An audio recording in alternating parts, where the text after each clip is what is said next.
Bismillahirrahmanirrahim. Assalamualaikum warahmatullahi wabarakatuh. Selamat sore kepada saudara-saudara kita dari umat Kristiani. Alhamdulillahilladzi hadana lihadza wa ma kunna linahtadiya laula an hadana Allah. Asyhadu an la ilaha illallah wahdahu la syarikalah wa asyhadu anna Muhammadan abduhu wa rasuluh sallallahu wa sallama alaihi wa ala alihi wa ashabihi wa mawalah, amma ba'd. Qala Allah tabaraka wa ta'ala fil Qur'anil Karim, a'udzu billahi minasy syaithanir rajim. Qul ya ahlal kitabi ta'alu ila kalimatin sawa'in bainana wa bainakum alla na'budu illallaha wa la nusyrika bihi syai'a wa la yattakhidha ba'duna ba'dan arbaban min dunillah fa in tawallaw faqulu ashhadu bi anna muslimun. Shadaqallahul azim. Yang saya hormati semua pengurus Arimatea yang telah sukses menyelenggarakan dialog pada sore hari ini, saudara-saudaraku dari umat Kristiani, saya sangat kagum kepada beliau-beliau ini berani hadir di tengah-tengah komunitas muslim. Bapak Ibu tahu enggak kenapa beliau-beliau ini berani hadir di tengah-tengah umat Islam? Alasannya tidak lain karena beliau-beliau ini kan mantan Muslim. Sedikit banyak beliau-beliau tahu jikalau agama Islam itu adalah rahmatan lil alamin.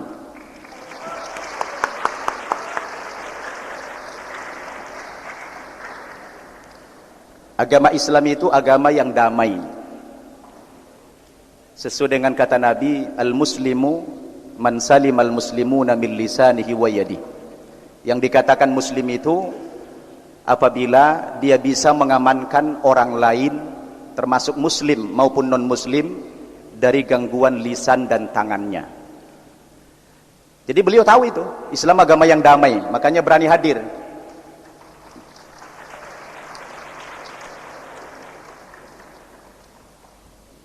Dan di kalangan kita ini kan tidak ada teroris ini,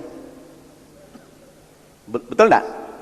Jadi Bapak Ibu, kalau orang non-muslim masuk ke kampung, ke rumah orang Islam, pasti aman, pasti damai. Betul tidak? Mereka tidak akan pernah ada teror, karena Islam itu anti terorisme.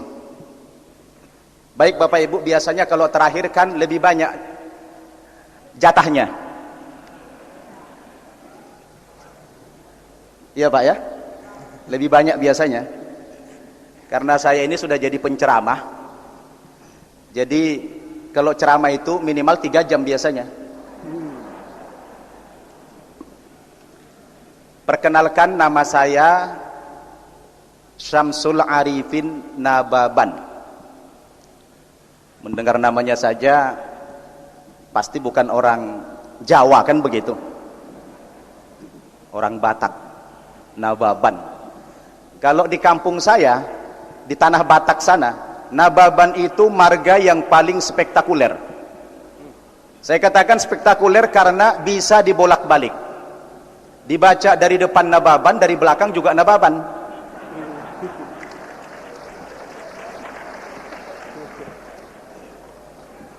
Itu nama muslimnya. Nama baptis saya cukup lumayan bagus juga, Bernard Nababan. Nababannya tidak boleh tinggal itu. Saya dilahirkan di daerah Tapanuli Utara, Sumatera Utara pada tanggal 10 November tahun 1966. Lahir dari lingkungan keluarga yang sangat taat beragama Kristen Protestan dari gereja HKBP. Saya katakan taat karena ayah saya itu aktivis gereja ibu saya pun pembawa lagu-lagu kerohanian gereja. Tapi bukan lagu dangdut ya. Lagu-lagu kerohanian. Saya dibesarkan di lingkungan yang sangat disiplin beragama Kristen. Bapak Ibu tahu orang Batak itu sangat fanatik terhadap agamanya. Kami ada 7 orang bersaudara, saya anak yang ketiga. Dan saya akhirnya menjadi Muslim. Kemudian adik saya 2 orang saya Islamkan sekitar 3 tahun yang lalu.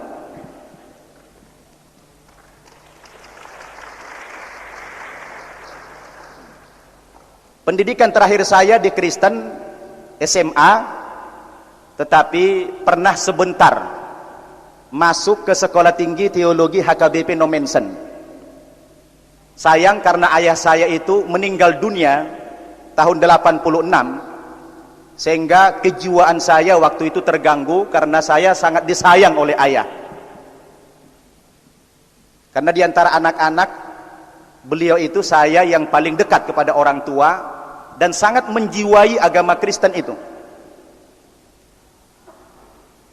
Setelah saya masuk Islam, saya langsung masuk ke pesantren cabang Gontor di Jawa Timur sana, di Jember. Kebetulan begitu masuk Islam bisa baca Al-Quran dalam waktu 1 minggu. Alhamdulillah. Makanya saya prihatin kalau di Jakarta ini banyak saya lihat anak-anak Islam yang berumur 60 tahun tidak bisa baca Quran.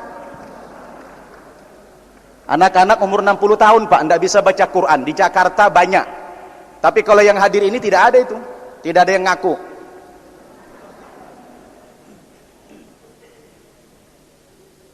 Bapak Ibu, apa alasan saya yang paling prinsip? Kenapa meninggalkan agama nenek moyang saya? Yang sangat saya yakini kebenarannya waktu itu. Kalau Pak Insan Mokoginta tadi banyak terpengaruh ketika beliau mendalami Alkitab, sehingga Alkitab itu merupakan sumber hidayah bagi beliau menjadi Muslim.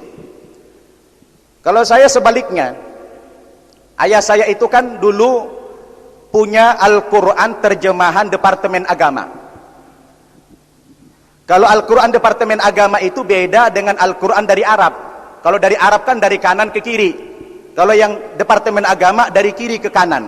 Jadi surat Al-Baqarah itu berada di sebelah kiri, seperti buku biasa. Beda dengan Al-Quran dari Arab. Jadi saya terbayang ada cerita teman berangkat haji, dia beli pakaian, tulisannya dijamin tidak luntur. Ketika dia pulang ke hotel luntur, dia protes si Arab itu. Apa kata ente kan orang Indonesia?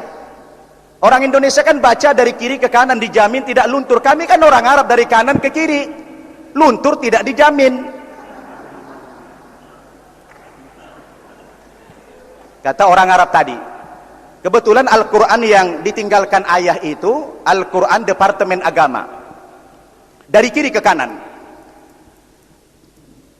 Lalu Al-Quran yang terjemahan Departemen Agama itu saya baca, sangat berhati-hati apa sebenarnya kandungan daripada Al-Quran itu. Bapak Ibu, ketika saya buka awal-awal Al-Quran dari sebelah kiri, tentunya surat Al-Baqarah itu, saya di awal surat Al-Baqarah saja sudah dikejutkan oleh bunyi ayat. Kalau dulu terjemahannya saja yang saya tahu, tapi kalau sekarang alhamdulillah Arabnya udah tahu saya. Bunyinya begini: fawailul lilladzina yaktubunal kitaba biaidihim thumma yaquluna hadza min indillah liyashtaru bihi thamanan qalila. Ini peringatan juga rupanya ini. Fawailul lahum mimma katabat aidihim wa wailul lahum mimma yaksibun. Terjemahannya begini. Al-Qur'annya orang Islam berkata, kata Allah, kecelakaan besarlah atas orang-orang yang telah menulis Alkitab dengan tangan-tangan mereka sendiri. Lalu mereka mengatakan ini dari sisi Tuhan. Tapi Al-Quran mengatakan tidak. Alkitab itu sudah ditulis oleh tangan manusia. Diulangi lagi oleh Quran, kecelakaan besarlah atas orang-orang yang menulis Alkitab dengan tangan mereka sendiri, dan kecelakaan besarlah atas orang-orang dari apa yang mereka usahakan sendiri. Saya kan sebagai umat Kristiani kaget baca ayat ini. Baru lagi di awal-awal ayat 79 surat Al-Baqarah sudah memprotes Alkitab. Bagaimana tidak kaget saya? Sementara dalil yang seperti itu tidak ada satu ayat pun saya jumpai dalam Al-Quran yang mengkritisi, dalam Alkitab yang mengkritisi Al-Quran tidak ada kita jumpai. Saya penasaran Pak, di samping kaget, penasaran, kok ini Al-Qurannya orang Islam mendiskreditkan Alkitab, mengatakan Alkitab itu ditulis oleh tangan manusia atau oleh rekayasa otak manusia. Saya kan penasaran, apa iya sih seperti itu Alkitab? Bapak Ibu, makin penasaran saya baca, masuk ke surat Ali Imran, banyak cerita tentang Nabi Isa. Masuk lagi ke surat An-Nisa, Al-Quran malah memberikan pembelaan kepada Nabi Isa. Di saat orang Nasrani mengatakan Nabi Isa itu sudah mati terbunuh dan tersalib, justru Al-Quran memberikan pembelaan. Kata Quran itu, wa ma qataluhu wa ma salabuhu walakin syubbiha lahum. Nabi Isa itu kata Quran tidak mati terbunuh, tidak mati tersalib, tapi yang terbunuh dan tersalib ketika itu orang yang diserupakan wajahnya persis seperti Nabi Isa. Begitulah kalau orang Batak pidato. Waktunya sudah habis. Boleh minta diskon enggak ini kira-kira ini? Kalau teman saya sudah membatasi Baik. Anda, maka jadi saya tambah sedikit lagi Pak, supaya tidak ngambang nanti. Ketika saya coba melanjutkan, lalu saya terbayang, karena saya kritis waktu itu. Saya tidak subjektif, saya harus objektif waktu itu kan. Apa iya sih tuduhan Al-Quran, Alkitabnya orang Kristen itu adalah buatan manusia? Begitu saya Pak penasaran, 2 tahun saya membuka Alkitab ini sampai habis ini saya baca ini. Ternyata setelah saya cerna dengan akal saya, betul juga. Ternyata pernyataan Quran itu bukan fitnah, malah fakta. Salah satu contoh, hari ini ingin saya buktikan terhadap pernyataan Quran tadi, supaya tidak fitnah begitu. Ada dimasukkan syair-syair di dalam Alkitab yang bahagian daripada kitab suci. Misalnya saya bacakan yang paling indah saja, berbicara tentang kenikmatan cinta. Betapa cantik, betapa jelita engkau, hai tercinta di antara segala yang disenangi. Sosok tubuhmu seumpama pohon korma, dan buah dadamu gugusannya. Kataku, aku ingin memanjat pohon korma itu, dan memegang gugusan-gugusannya. Kiranya buah dadamu seperti gugusan anggur, dan napas hidungmu seperti buah apel. Kata-katamu manis bagaikan anggur. Saya tanya itu pendeta, Pak, kenapa Alkitab kita bicara buah dada terlalu vulgar? Apa tidak ada istilah yang lain? Kata pendeta, Pak, biarin aja nababan, supaya beda mana buah dada, mana buah rambutan, katanya. Oke. Ini susah ini kalau jadi memotong terakhir, penceramah. karena ini sudah merupakan bukti, akhirnya saya pun ikhlas saya meninggalkan agama Kristen. Panjang sebenarnya, tapi karena sudah di-cut ini, saya minta tadi 30 menit. Akhirnya saya mengikrarkan 2 kalimat syahadat tanpa sedikit pun ragu terhadap agama Islam itu. Pak, tidak ada secuil pun. Akhirnya alhamdulillah, saya pun sekarang menjadi muslim yang baik insya Allah, dan saya telah mengislamkan 200 orang lebih. wah lu. Demikian Bapak Ibu, terima kasih. Ya. Sangat singkat waktunya. Wabillahi taufiq wal hidayah. Wassalamualaikum warahmatullahi wabarakatuh. Baik, acara berikut barangkali sesuai dengan permintaan panitia, kita mau mendengar sanggahan atau komentar atau penjelasan barangkali dari pihak Kristen. Dialog seperti ini adalah sangat berguna. Bagaimanapun juga kita sedang mencari kebenaran yang hakiki. Dan saya percaya, karena semesta alam ini diciptakan oleh satu pribadi. Dan dia akan bermuara juga kepada satu pribadi. Tetapi oleh karena kita itu masih hidup di dalam dunia ini, dan kita di tengah-tengah yang berbagai macam suku bangsa, etnis, agama, kepercayaan, dan terutama di Indonesia yang pluralisme, saya menilainya ini suatu anugerah Tuhan, bukan untuk dipertentangkan, tapi bagaimana kita untuk bisa mengakurkan di dalam hati. Karena waktu juga yang terbatas, saya beberapa hal akan memberikan satu komentar tentang Isa adalah rasul untuk orang Israel. Pertama-tama bahwa ketika Abraham atau Ibrahim dipilih, itu bahwa ada ketika manusia sudah jatuh di dalam dosa, kita semua tahu, baik di dalam Islam maupun Kristen, ketika ada peristiwa atau kasus buah kuldi. Jadi manusia berdosa, lalu Tuhan itu mengadakan suatu bagaimana merestorasi manusia yang sudah jatuh dalam dosa, lalu dipilihnya Abraham atau Ibrahim. Dan dari keturunan Ibrahim ini kemudian memilih satu bangsa. Dan dari satu bangsa ini kemudian memilih semua bangsa. Jadi kalau dikatakan Isa adalah rasul untuk orang Israel, benar. Pada awalnya pelayanan Isa, yaitu memilih satu bangsa yang di dalam Keluaran pasal 19 ayat yang ke-5 dan 6 itu ditujukan sebagai kepada bangsa Israel sendiri. Dan itulah masa pelayanan Isa Al-Masih.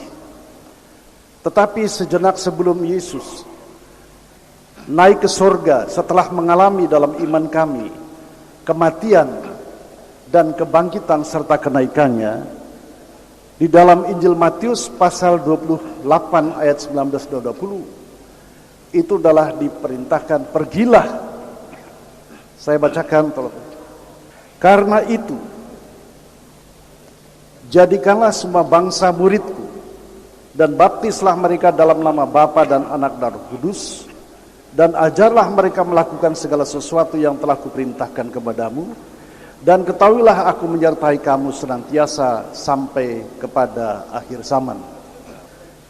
Kemudian visi pelayanan hanya untuk orang Israel itu memang ditulis dalam Keluaran pasal 19 ayat yang ke-5 dan ke-6 yang berbunyi sebagai berikut. Jadi sekarang, jika kamu sungguh-sungguh mendengarkan firman-Ku dan berpegang pada perjanjian-Ku, maka kamu akan menjadi harta kesayangan-Ku sendiri dari antara segala bangsa, sebab Akulah yang empunya seluruh bumi. Kamu akan menjadi bagiku kerajaan imam dan bangsa yang kudus. Inilah semua firman yang harus kau katakan kepada orang Israel. Jadi pada masa pelayanan Isa itu hanya terbatas kepada orang Israel pada masa hidupnya. Tetapi menjelang kenaikannya ke surga, ada perintah pergilah ke semua bangsa. Nah, kita tahu bahwa temperamen Israel itulah suatu bangsa yang keras kepala. Dia tidak melaksanakan amanah daripada Tuhan. Jadi kepada orang-orang Israel itu, maka mandat yang diberikan kepadanya itu kemudian dipindahkan kepada orang-orang yang percaya kepada Yesus Kristus, sebagaimana tertulis dalam 1 Petrus pasal 2 ayat yang ke-9 dan yang ke-10. Tetapi kamulah bangsa yang terpilih, yaitu orang-orang yang percaya kepada Isa, imamat yang rajani, bangsa yang kudus, umat kepunyaan Allah sendiri, supaya kamu memberitakan perbuatan-perbuatan yang besar dari Dia yang telah memanggil kamu keluar dari kegelapan kepada terangnya yang ajaib. Kamu yang dahulu bukan umat Allah, tetapi yang sekarang telah menjadi umatnya, yang dahulu tidak dikasihani, tetapi yang sekarang telah beroleh belas kasihan. Jadi ini mandat ini, berkat ini adalah ditujukan kepada semua orang yang percaya karena Israel gagal untuk mengemban amanat Allah ini. Berikutnya, perkataan insya Allah yang tertulis dalam Yakobus pasal 4 ayat yang ke-4 sampai 17. Di dalam kekristenan juga, meskipun tidak diucapkan dengan insya Allah, itu adalah hal-hal yang mengenai soal sehari-hari. Misalnya saya akan ke Pondok Gede hari ini, padahal tadi malam saya harus berangkat ke Batu dalam rangka pemakaman Munir bekas ketua Kontras, tapi saya tidak bisa. Jadi dengan demikian saya menyampaikan saya tidak ke sana. Itu adalah hal-hal yang sifatnya adalah sehari-hari. Tetapi di dalam iman Kristen tentang keselamatan itu tidak insya Allah. Ada kepastian. Yang percaya tidak dihukum. Kemudian perkataan yang lainnya,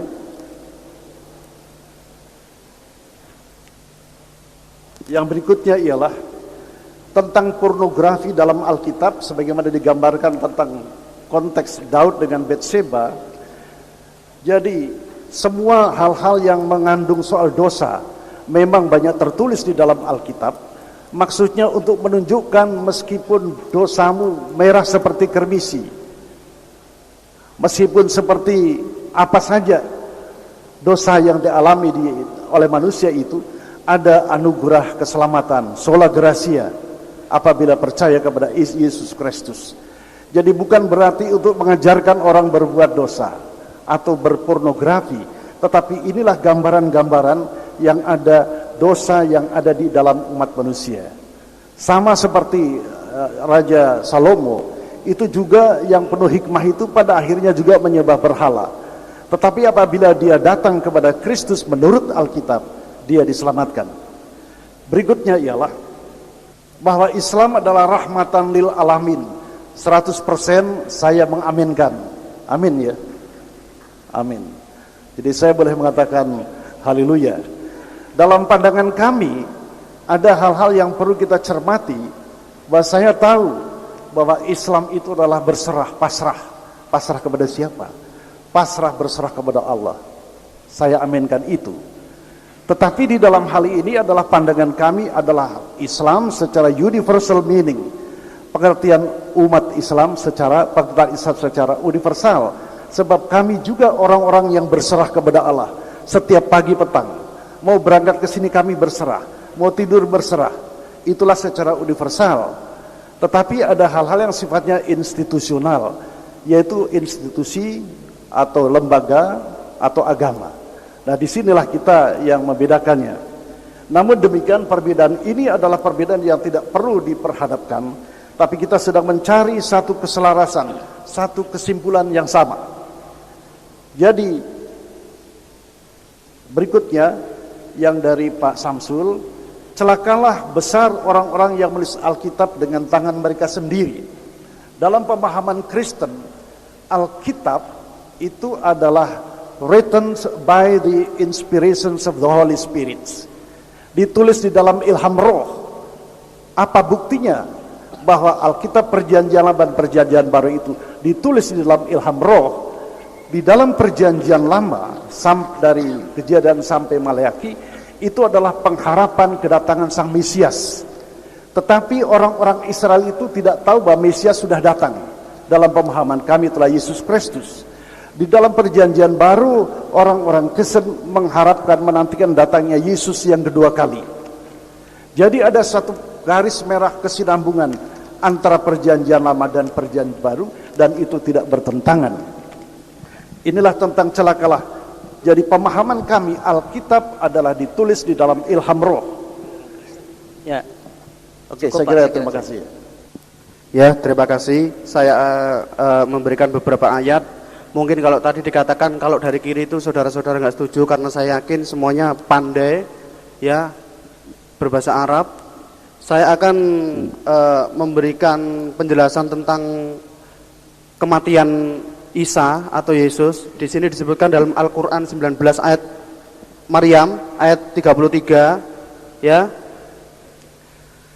Saya bacakan, wassalamu, adapun keselamatan iku ala yaumi wulidtu wa ala yauma wulidtu, tetap atas Isa pada waktu dia dilahirkan, wa yauma amutu, pada waktu dia mati, ya, atau mematikan aku Allah pada Isa, wa yauma ab'atsu, dan di hari dibangkitkan dia hayyan dengan hidup. Jadi Isa itu selamat pada waktu dia itu dilahirkan, mati dan dibangkitkan, ya, akan ya.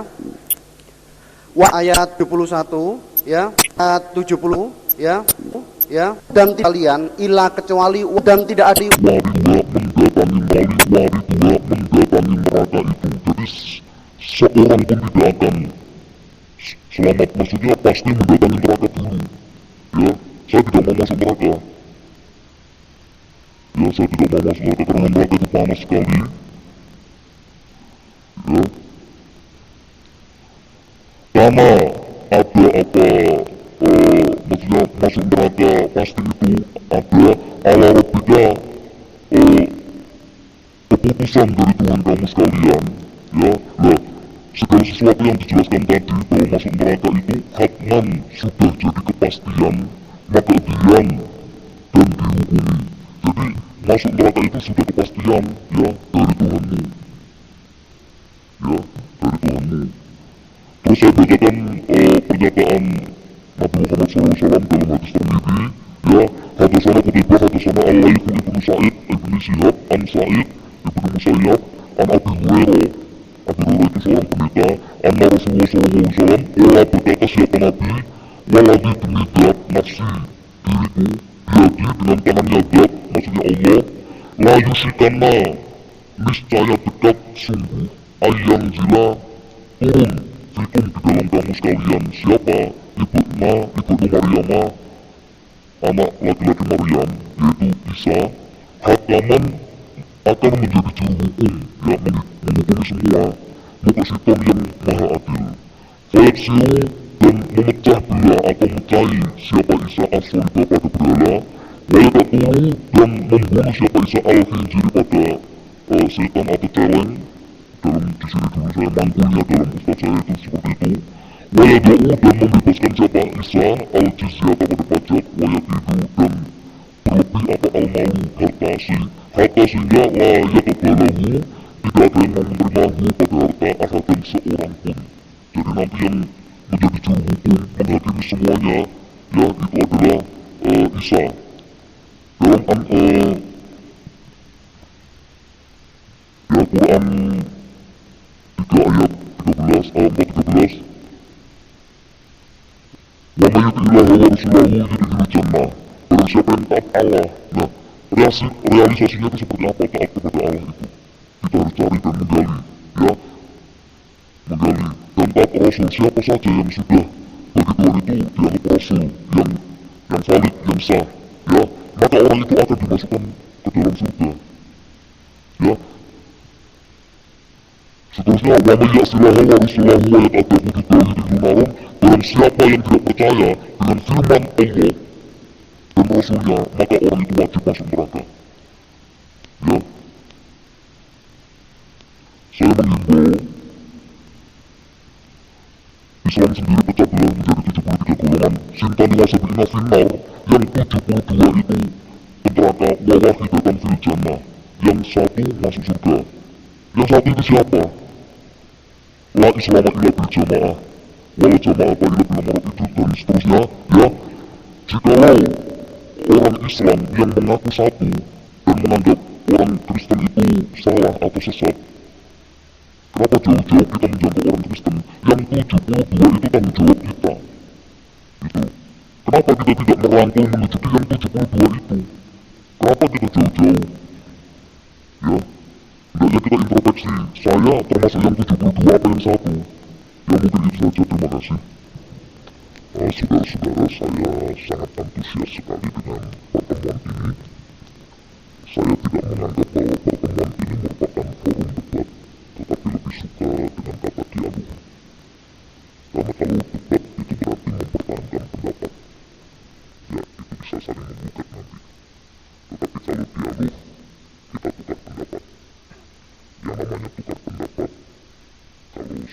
tidak setuju dengan pendapat saya, tentunya tidak perlu marah. Ya, demikian pun kita, ya, supaya nanti kita tidak saling menghujat